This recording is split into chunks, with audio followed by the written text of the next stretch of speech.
কিছুদিনের বৃষ্টিতে জলমগ্ন স্কুল। নদিয়া জেলার চাকদা থানার অন্তর্গত হিংনাড়া পঞ্চায়েতের বল্লভপুর জিএসএফপি স্কুল। এই স্কুলে কিছুদিনের বৃষ্টিতে ক্লাসরুম থেকে শুরু করে অফিস রুম জলে থই থই করছে।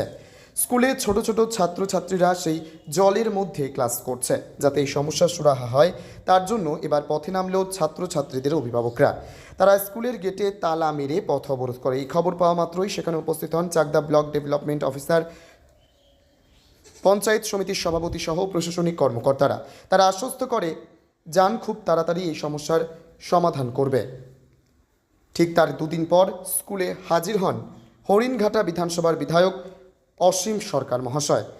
তিনি সেখানে এসে অভিভাবক ও শিক্ষকদের সঙ্গে কথা বলেন এবং তিনি জানান এই সমস্যার সমাধান করতে যা খরচ হয় তিনি নিজের কাছ থেকেই দেবেন এবং পরবর্তীতে মিড ডে মিলের গৃহ নির্মাণ, শৌচালয় নির্মাণের জন্য এমএলএ কোটা থেকে টাকা বরাদ্দ করবেন। আমরা কথা বলেছিলাম বিধায়ক অসীম সরকার স্কুলের শিক্ষক এবং অভিভাবকদের সঙ্গে।